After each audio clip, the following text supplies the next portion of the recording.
yang peduli terhadap Yuya. Kakeknya mewariskan rumah dan tabungan kepadanya sehingga tidak perlu bergantung lagi kepada orang tuanya. Di hari berikutnya, dia kembali ditindas oleh teman sekolahnya. Dia juga kehilangan pekerjaan sampingan yang menjadi sumber penghasilan utamanya. Kejadian ini membuatnya sangat depresi. Lalu ketika dia memukul dinding untuk melampiaskan kekesalannya, dia menemukan ruangan rahasia yang tersembunyi di rumah peninggalan kakeknya. Di dalam ruangan tersebut terdapat pintu misterius yang terhubung ke dunia lain. Di saat Yuya membukanya, tiba-tiba muncul berbagai menu dan status kemampuan seperti di dalam game. Selain status kemampuan, dia juga bisa memakai fitur yang sangat berguna. Salah satunya adalah mengubah item menjadi uang sungguhan. Di dalam rumah itu tersimpan berbagai senjata. Yuya pun mencobanya satu persatu dan mendapatkan skill dari senjata yang digunakan olehnya. Kemudian, di saat sedang berlatih menggunakan senjata, tiba-tiba muncul monster berlevel tinggi di luar halaman rumahnya. Yuya pun segera melemparkan senjatanya ke arah monster tersebut. Hasilnya, monster itu bisa langsung mati hanya dengan satu kali serangan saja. Hal ini mengakibatkan status dan level Yuya tiba-tiba meningkat pesat. Selain itu, dia juga bisa menukarkan material yang dijatuhkan menjadi uang dalam jumlah banyak. Setelah meningkatkan levelnya di dunia lain, tubuhnya di dunia nyata mengalami perubahan. Badannya tiba-tiba menjadi kurus dan juga rupawan, membuat semua orang tidak percaya kalau itu adalah dirinya.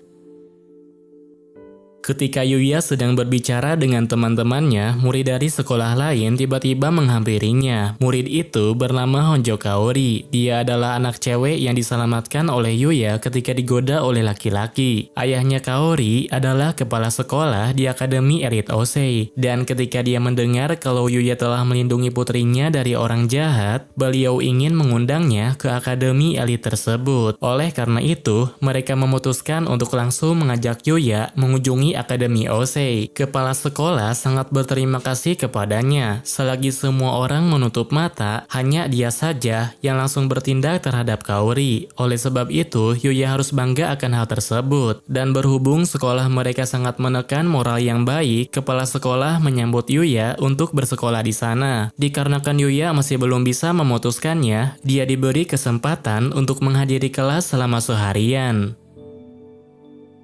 Berbeda dengan sekolah asalnya, hampir semua murid di Akademi Osei memperlakukan Yuya dengan baik. Tidak sedikit ada murid cewek yang tertarik kepadanya. Kebanyakan murid cowok juga ingin menjadi temannya. Saat jam istirahat, Yuya diajak makan siang oleh salah satu murid di kelasnya. Awalnya, dia terkejut karena makanan di sana begitu lengkap dan harganya tidak berbeda. Selain itu, karena semua murid menikmati kehidupan sekolahnya, suasananya juga jadi menyenangkan. Setelah mengetahui semua itu, Yuya pun memutuskan untuk menerima tawaran bersekolah di sana. Kaori ikut senang dengan keputusan yang diambil olehnya. Setelah Yuya keluar dari ruangan kepala sekolah, dia langsung mengajak Yuya untuk mampir ke toko terdekat. Karena mereka sudah cukup lama saling mengenal, Kaori punya niatan untuk lebih akrab lagi dengan dirinya. Hal ini membuat pelanggan lain memperhatikannya karena tingkah laku mereka berdua cukup menggemaskan. Sehari setelah percobaan bersekolah di Akademi Osei, Yuya kembali mengunjungi dunia paralel. Untuk meningkatkan level dan kekuatannya, dia mencoba menjelajahi tempat yang ada di luar pagar rumahnya. Di sana, dia bertarung melawan monster yang lebih kuat dari sebelumnya dan bertemu dengan seorang perempuan yang pingsan saat berhadapan dengan monster tersebut.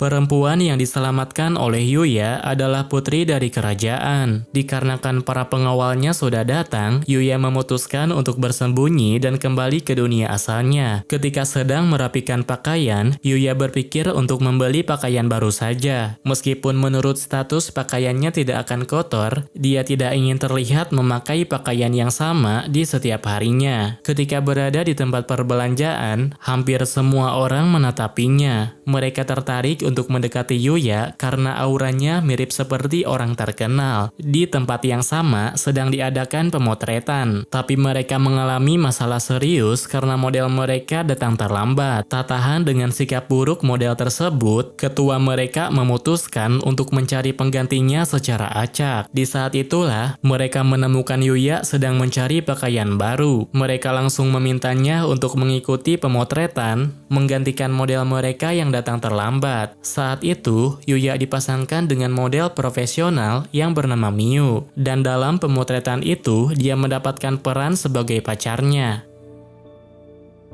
Di dunia lain, Putri Lexia ingin menemui pria yang sudah menyelamatkannya. Dia akan membawa sebagian pasukannya untuk memasuki wilayah iblis. Sementara Yuya yang baru saja selesai melakukan pemotretan sedang beristirahat bersama Miu. Meskipun awalnya canggung dan malu-malu, tapi saat mereka membicarakan tentang kehidupan masing-masing, Yuya bisa sedikit santai dan menikmati waktu mengobrol dengannya. Para staf pun segera mengabadikan momen tersebut secara diam-diam. Tidak lama kemudian, model yang digantikan oleh Yuya tiba di tempat pemotretan. Meskipun penampilannya sangat menarik, tapi dia memiliki kepribadian yang tidak baik. Tak lama saat tiba di sana, secara tiba-tiba dia langsung memojokkan Miu dan membuatnya tidak nyaman. Yuya berusaha menghentikannya, tapi model itu malah langsung marah dan mencoba memukulinya. Yuya pun segera menghindarinya dan membantingnya sangat keras. Kejadian tersebut membuat penggemar model itu berpaling kepada Yuya. Yuya juga diberi tawaran untuk melakukan kontrak khusus dengan mereka, tapi dia memilih untuk menolaknya dengan alasan belum berpengalaman.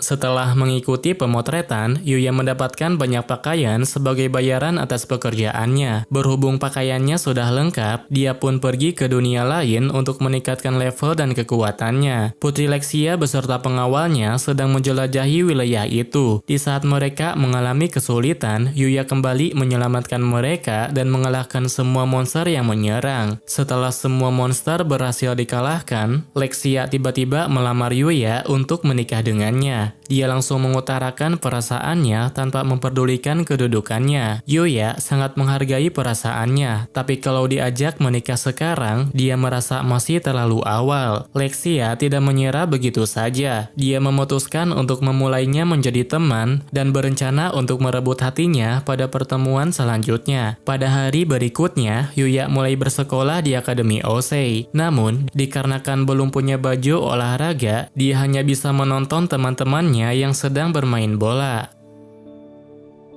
Ketika Yuya sedang duduk di pinggir lapangan, murid cewek yang namanya Kaede datang mendekatinya. Kemudian, di saat mereka berdua sedang mengobrol, tiba-tiba ada bola yang terbang ke arah Kaede. Dengan cepat, Yuya menendang bola tersebut. Selain itu, meskipun jaraknya sangat jauh, tapi tendangan yang dilakukan olehnya berhasil masuk ke gawang. Kejadian ini membuat Yuya semakin populer. Hampir semua murid cewek membicarakan kehebatan Yuya di belakangnya. Kemudian, ketika Yuya kembali ke kelas, kelompok anak berandalan yang berasal dari sekolah asalnya membuat keributan. Mereka berencana untuk balas dendam terhadap Yuya karena merasa sudah diremehkan olehnya. Kaori menyuruh mereka untuk segera menghentikannya, tetapi mereka tidak menurutinya dan malah akan menculiknya. Yuya merasa harus segera menyelamatkannya. Meskipun masih memiliki sedikit trauma, dia berusaha untuk bangkit dan melawan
teman sekelasnya bersedia untuk membantunya. Kemudian setelah kebutuhan Yuya sudah terpenuhi, mereka memutuskan untuk bermain di sekitar perbelanjaan. Dengan kemampuan penilaian dan pendeteksi kelemahan, Yuya bisa mendapatkan berbagai hadiah yang diinginkan oleh teman-temannya. Dia membuat mereka sangat senang dan mengagumi bakat miliknya. Setelah itu, Ryo mengajak mereka semua untuk mengunjungi kafe di lantai 7. Namun, anak cewek memintanya untuk pergi duluan karena mereka ingin pergi ke tempat pakaian. Beberapa saat setelah mereka berpisah, tiba-tiba terjadi kebakaran di lantai atas. Kejadian ini membuat kelompok cewek terjebak dan tidak bisa keluar dari sana. Yuya tak bisa membiarkannya begitu saja. Untuk menyelamatkan Kaori dan yang lainnya, dia memutuskan untuk menerobos api dengan menggunakan sihir airnya. Kemudian, saat mereka bertiga berhasil ditemukan, dia menghancurkan setiap lantai sehingga bisa turun secepat mungkin.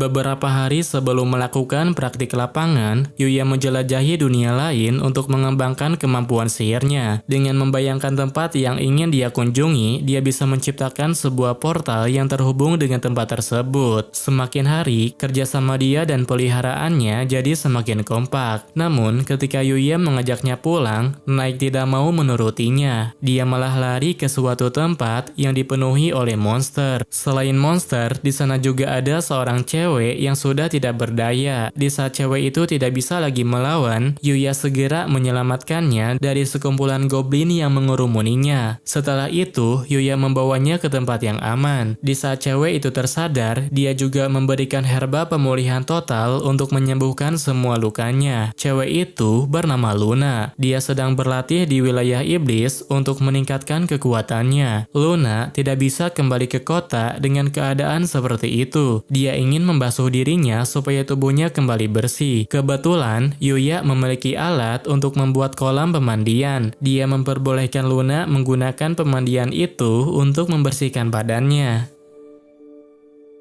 Luna meminta kepada Yuya untuk menemaninya berlatih di sana. Karena takut Luna akan berlatih sendirian lagi, Yuya tidak bisa menolaknya. Mereka memutuskan untuk latihan seharian penuh sampai matahari terbenam. Kemudian di malam harinya, Luna mendekati Yuya di dalam pemandian. Dia memeluk Yuya dari belakang sambil berterima kasih karena mau menuruti permintaan egoisnya. Satu hari kemudian, Yuya memulai perjalanan untuk praktik lapangan sekolah. Kegiatan yang akan mereka lakukan adalah bertahan hidup di area hutan selama 2 hari 1 malam. Mereka harus bisa bertahan dengan sumber makanan dari alam seperti jamur atau tumbuhan liar. Selain itu, mereka juga bisa memancing ikan yang ada di sungai. Hampir semua murid mengeluhkan keadaannya, sedangkan Yuya tidak mengeluh karena sudah terbiasa menjelajahi tempat berbahaya. Berkat pengalaman latihannya bersama Luna, dia juga bisa memenuhi kebutuhan makan kelompoknya hanya dengan tangan kosong saja. Sementara Luna sudah jauh lebih kuat dari sebelumnya. Dengan kemampuan tersebut, dia bisa fokus menjalankan misinya sebagai pembunuh bayaran.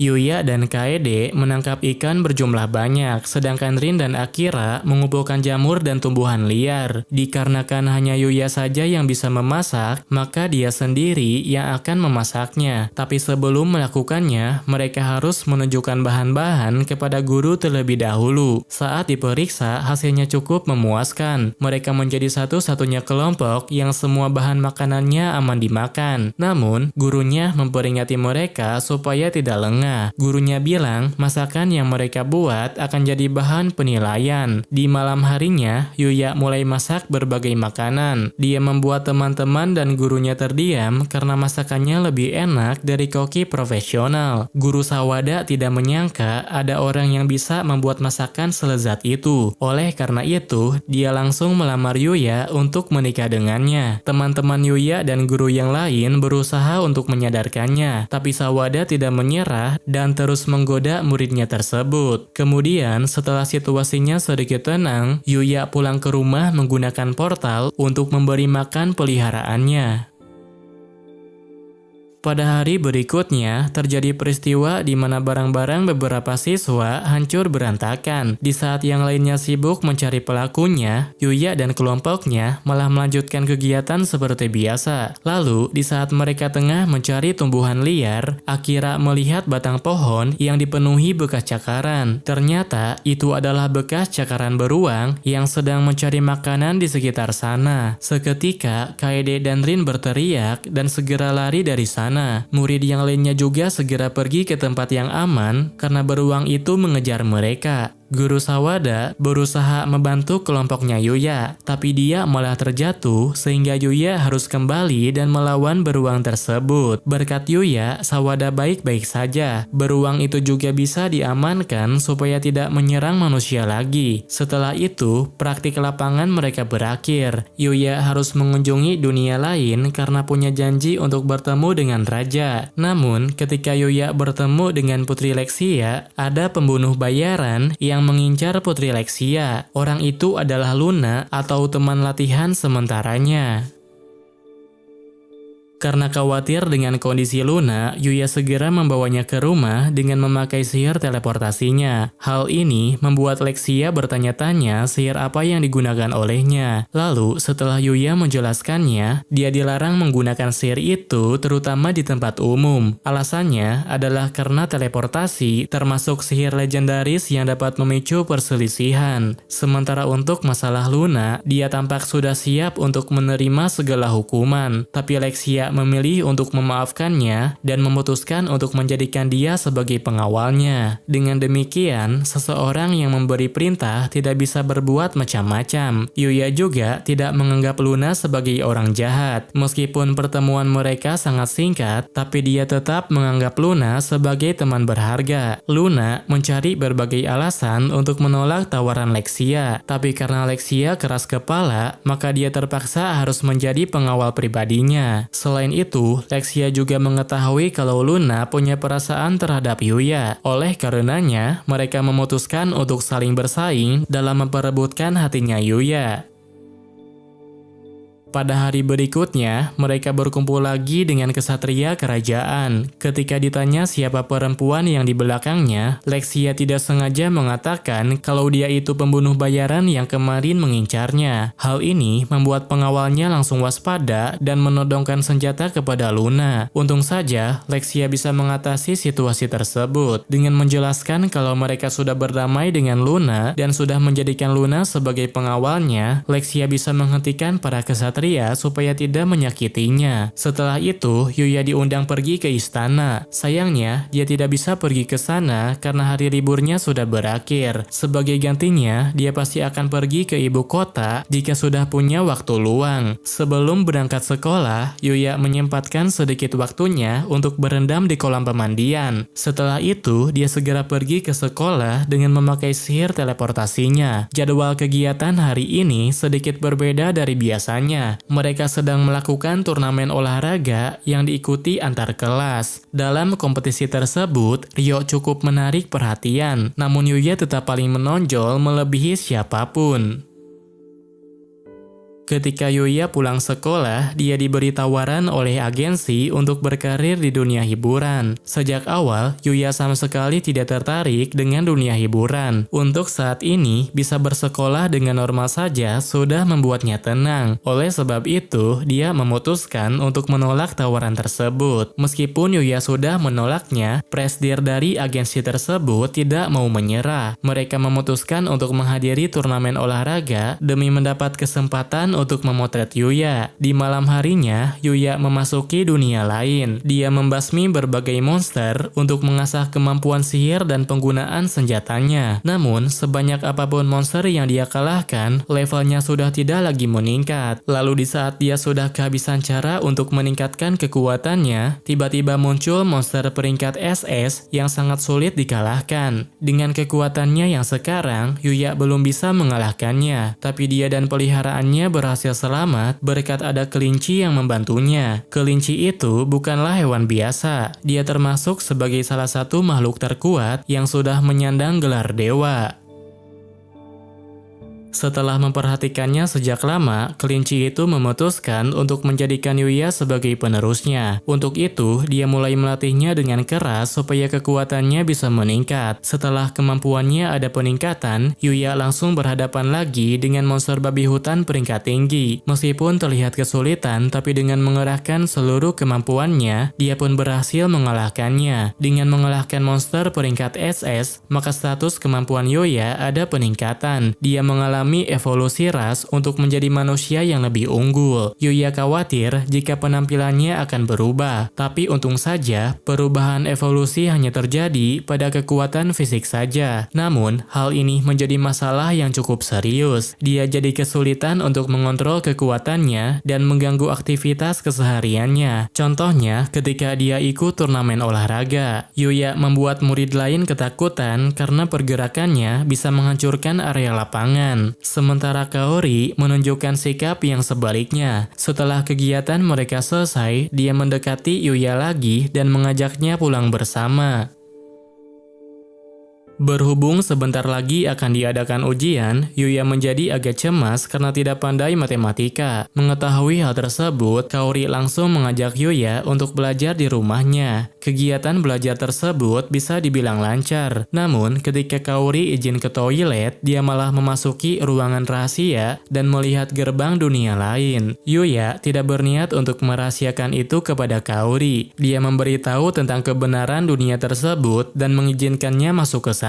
Selain itu, dia juga mengungkapkan semua rahasia yang dimiliki oleh dirinya. Mengetahui semua itu membuat Kaori penasaran ingin melihat dunia itu lebih banyak lagi. Yuya berniat untuk mengajaknya berkeliling, tapi karena masih banyak monster yang berkeliaran, dia tidak bisa mengajaknya sekarang. Sebagai gantinya, dia berjanji suatu saat nanti akan mengajaknya berkeliling. Di istana kerajaan, Luna sedang berhadapan dengan raja. Setelah Luna mengatakan kalau dia sempat mengincar Lexia, raja langsung menggunakan pedang untuk menebasnya. Namun, serangan itu tidak mengenainya. Luna sudah lebih dulu mengikat raja dengan memakai teknik benangnya. Setelah itu, raja tidak lagi menyerang Luna karena Lexia sendiri yang melarangnya.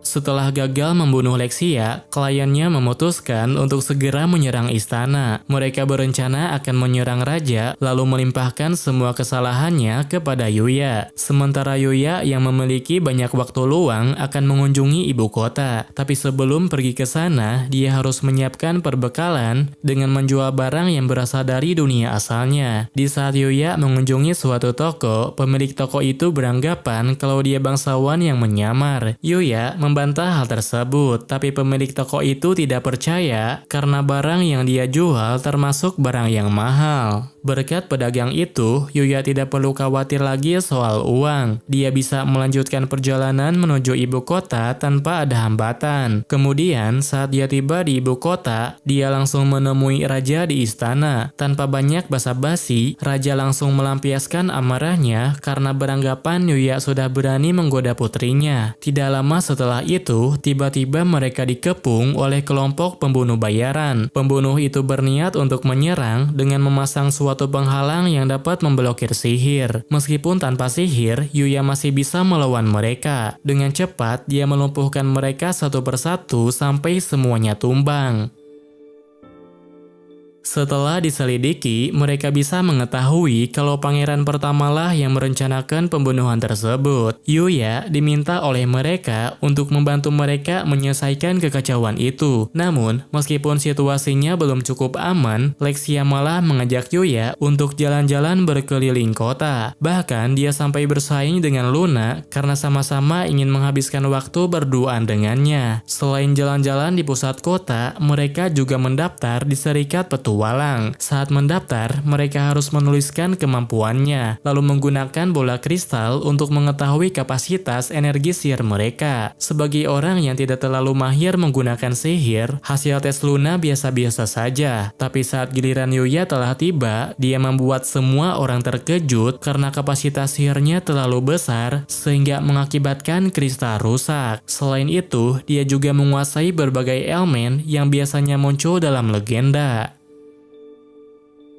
Setelah terdaftar sebagai petualang, mereka mulai menjalankan misi pertamanya. Misi pertama yang mereka ambil adalah mengumpulkan tanaman herbal. Kemudian, setelah mereka berhasil mengumpulkannya, Owen memberi mereka kabar kalau keberadaan pangeran sudah diketahui. Oleh karena itu, Yuya diminta untuk segera menemani Owen ke tempat persembunyian pangeran. Setibanya di tempat persembunyian, Yuya memerintahkan peliharaannya untuk menyelamatkan Sandra. Karena Sandra sudah dibebaskan, pangeran malah mengancam mereka akan bunuh diri jika terus mendekatinya. Ancaman seperti itu tidak membuat Yuya berhenti. Dengan kecepatan yang sangat tinggi, dia masih bisa menghadapi pangeran serta melumpuhkan pergerakannya. Tidak lama setelah itu, tiba-tiba muncul cewek yang sangat kuat. Cewek itu adalah orang yang mempengaruhi pangeran untuk menghancurkan kerajaannya sendiri. Kekuatannya mungkin saja melampaui Yuya, tetapi dia memutuskan untuk mundur karena staminanya sudah hampir habis.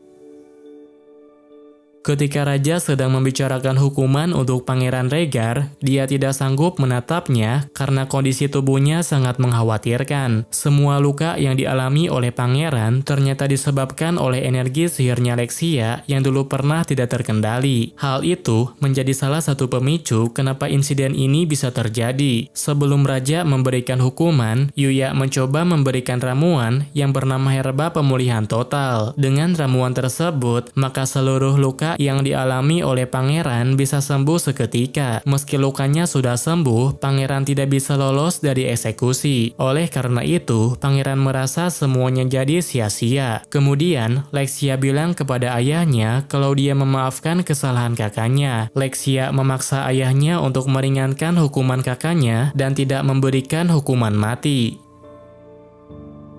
Pada hari selanjutnya, Yuya pergi ke sekolah seperti biasa. Kemudian, setelah jam belajar sudah selesai, dia segera pergi ke dunia lain untuk berlatih menghadapi Mala. Karena khawatir dengan keadaan Yuya, Kaori mencoba menemuinya. Tapi dia tidak bisa berbuat apa-apa karena Yuya sedang bertarung melawan perempuan. Perempuan itu bernama Yuti. Dia adalah murid sekaligus penerus busur dewa yang sudah lama terbunuh. Menurut Yuti, Yuya adalah sosok yang bisa mengganggu rencana balas dendamnya. Oleh karena itu, dia tidak segan mengerahkan seluruh kekuatannya untuk mengalahkan Yuya. Di tengah pertarungan, Guru Kelinci segera datang membantu Yuya. Meskipun datang terlambat, tapi berkat Guru Kelinci, mereka bisa lebih unggul dari Yuti. Kemudian, ketika Yuti sudah terpojok, dia mulai menggunakan Mala atau kekuatan dewa jahat. Kekuatan tersebut membuatnya lepas kendali dan sangat sulit untuk dilawan. Untung saja, salah satu peliharaan Yuya punya kemampuan menghentikan Mala, sehingga pada akhirnya mereka bisa menghentikan amukan Yuti.